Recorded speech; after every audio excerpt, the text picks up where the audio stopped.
Um erro muito comum é, vamos fazer um sacrifício para casar, quem casa quer casa, vamos ter a casa que a gente pode pagar, e vamos passar os próximos 5, 7 anos tentando pagar a casa, tentando completar a decoração, tentando fazer alguma economia para as contas fecharem. Esse casal vem da intensidade do namoro, que é celebração, presente, carinho, vamos fazer uma coisa juntos e tal, e entra numa chatice desgraçada que é acordar, comer, trabalhar, dormir, isso acaba com a relação.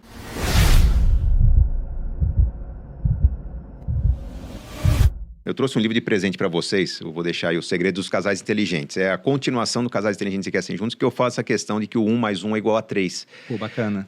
Só que você foi uma reflexão de que tem que ter algo a mais, né? Mas eu mostro que o planejamento tem que ser um planejamento dele e dela, vamos falar do casal tradicional, né? Dele e dela e dos dois.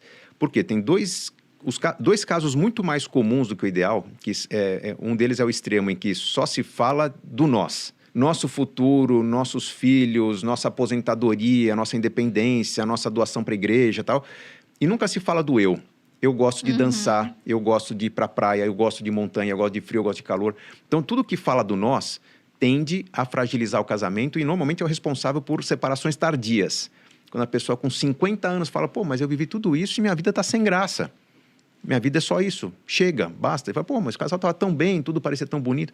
Tem um outro extremo que é o eu. Só se fala do eu. Eu trabalho, você trabalha. Eu tenho minha reserva financeira, você tem a sua. Eu tenho meus amigos, você tem o seu happy hour também. Nunca se fala do nós. Nós vamos ter filhos, nós vamos fazer alguma coisa junto. Se eu não conseguir trabalhar, nós conseguimos nos manter. Então, isso também fragiliza a relação. Quando o casal consegue construir planos que tenha o nós e também valorize o eu quero isso, eu gosto daquilo, você tem uma relação muito mais rica. Então, isso é um casamento de verdade, em que você não vai neutralizando ao longo dos anos aquela pessoa sensacional que você conheceu lá atrás, que era muito diferente de você.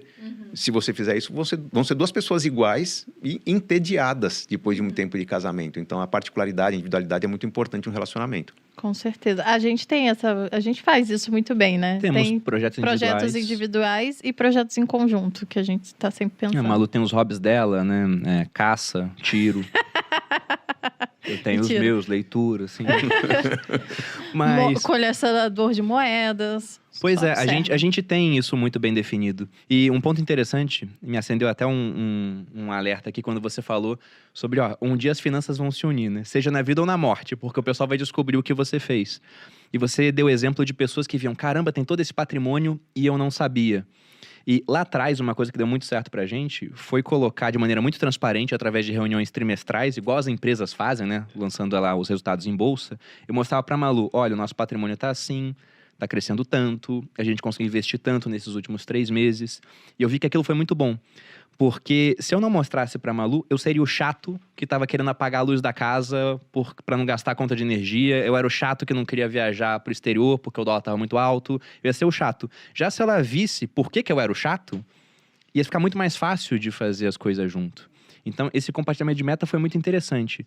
E com a sua experiência aí de consultor, Sebastião, também com o livro quase completando 20 anos, o que você acha que são os principais erros que um casal comete quando eles querem começar a ter essa vida, mas simplesmente, não conseguem? Por que isso não dá certo? O primeiro erro é manter a vida como se fosse de solteiro. Vamos morar junto, mas não há esse esforço em criar objetivos em comum. Vamos bolar uma viagem complexa. A gente começou com viagem. Eu e a Adri, o primeiro desafio foi, vamos fazer uma viagem. Na época era R$80 a diária, a gente gastava lá nas nossas primeiras, mas moeda de hoje, sei lá, seriam uns 400. Mas era um objetivo de fazer algo nosso. Com o tempo, você vai fazer uma celebração em conjunto, você vai pensar no nascimento de um filho. O nascimento de um filho não é uma questão só financeira, até tem gente que se preocupa, mas eu não tenho grana para ter um filho. E não vai ter, porque se sua vida, seu orçamento ocupa totalmente as contas com gastos básicos, moradia, energia, transporte, saúde, você não tem gasto com lazer, você não vai ter o que substituir quando chegar uma novidade na sua vida.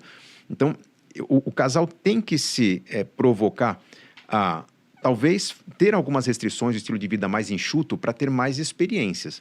Experiências para aprender junto e viver coisas diferentes e, enfim, um se apaixonar com o encantamento do outro, com a celebração do outro. Isso vai nutrindo. Um erro muito comum é, vamos fazer um sacrifício para casar. Quem casa quer casa, vamos ter a casa que a gente pode pagar. E vamos passar os próximos 5, 7 anos tentando pagar a casa, tentando completar a decoração, tentando fazer alguma economia para as contas fecharem. Pô, esse casal vem da intensidade do namoro, que é celebração, presente, carinho, vamos fazer uma coisa juntos e tal, e entra numa chatice desgraçada que é acordar, comer, trabalhar, dormir, isso acaba com a relação. E com mais uma dívida em cima nesse caso aí, né? Com todo esse estresse, a ansiedade que vem daquela conta que ficou no vermelho e tem alguém te pressionando e faz um empréstimo para financeiro. Então, isso explica boa parte das separações que acontecem. Minha vida era muito boa antes de casar. No início lógico. Ainda, né? Logo no começo do casamento. Sua vida era uma vida de aproveitamento de experiências. Você agora tem uma vida de pagamento de contas. Então, acho que esse é o principal erro. Tá? Do casal acreditar que vai ser feliz com um amor e uma cabana, mas a cabana não está quitada e não consegue fazer mais nada. Né? Então, não, tem que ter... talvez um convite que eu faço aos novos relacionamentos, a quem casou há pouco tempo, é que adote uma postura mais minimalista no dia a dia para serem generosos, para serem indulgentes nos finais de semana, nas experiências, nos passeios, para experimentarem coisas novas e se talvez motivarem com isso a colocar a faca nos dentes e trabalhar mais para conquistar mais coisas ao longo da vida.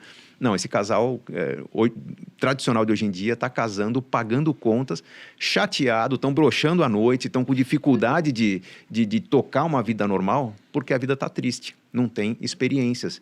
E eles decidiram casar porque a vida estava muito boa, cheia de experiências. Mataram as experiências logo de cara. Não vai funcionar. Você até fala no livro também, se eu não me engano, da crise dos 7 anos.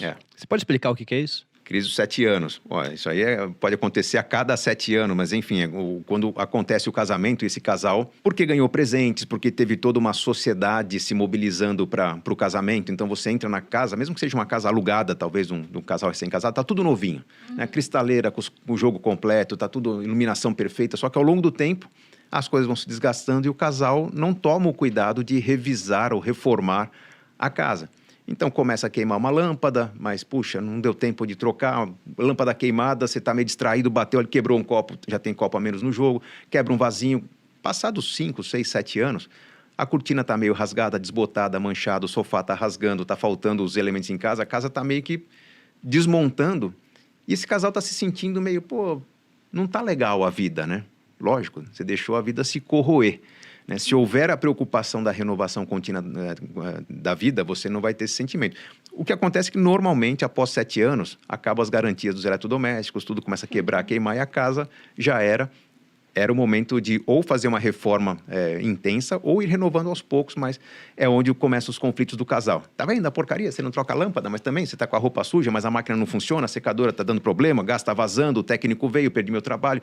Fica aquele estresse que, na verdade, o que é? Falta de cuidado, né? Faltou nutrir o zelo pela casa, pelo ambiente que o casal vive. Certamente tem que ter alguém responsável por isso. É você, né, Dri? Com certeza. Lá em casa sou eu, por isso que eu tô perguntando. Você sempre pensa, né, numa reforma, você tem que pintar. Às vezes a pessoa vê, não pintou a casa, depois... Manter. Não, o mais básico possível. Uma faxina grossa, que de vez em quando você vai contratar alguém para fazer, para tornar tudo limpo, organizado. Isso as pessoas, hoje em dia, passa despercebido se não tiver alguém atento a esses detalhes.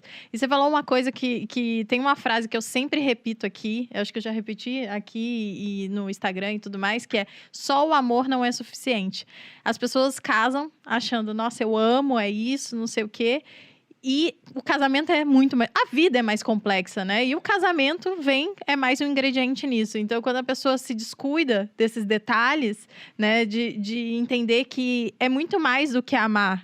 Tem que dividir as contas, tem que se planejar, tem que economizar, tem que pensar no futuro. Tem que saber celebrar. E outra coisa que você falou que eu acho que foi super legal, que a gente fazia muito bem também, a gente era muito mão de vaca, como vocês perceberam. A gente era demais. Mas a gente tinha realmente o nosso momento de celebrar. Então, a gente tinha como se fosse um trato. Todo ia lá, ano. Espetinho na rua. Não tínhamos. Cidra Cerezé. Né, amor? A gente ainda tem, mas agora, nesses últimos 2 anos, e acho que pelos próximos 2 ou próximo 1 ano, a gente tem a intenção a gente tá focando bastante no trabalho. Porque acho que é uma época que a gente vai colher muitos frutos. Mas na época, no passado, a gente tinha sempre uma ideia de que a gente tinha que viajar ao menos 2 vezes, fazer 2 grandes viagens no ano. Então, a gente fazia isso desde o início, desde então... o meio do nosso namoro, assim.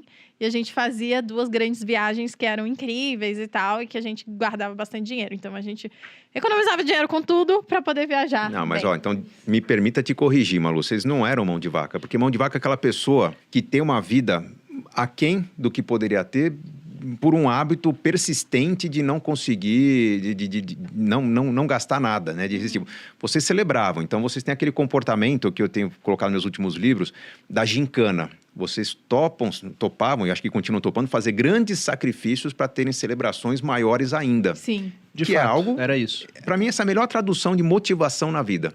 Quando você volta de férias, com as férias quitadas, você vem com a faca nos dentes para querer poupar muito para as próximas férias. E que elas sejam antes, daqui a 3, 4 meses. Isso não é ser mão de vaca. Isso, na verdade, é se colocar desafios. Eu vou, na verdade, reduzir bem o meu nível de consumo. É aquela viagem que a gente vai com o pé leve no acelerador, né? Para poder ter aproveitamento lá no final da viagem. Então, esse comportamento de gincana...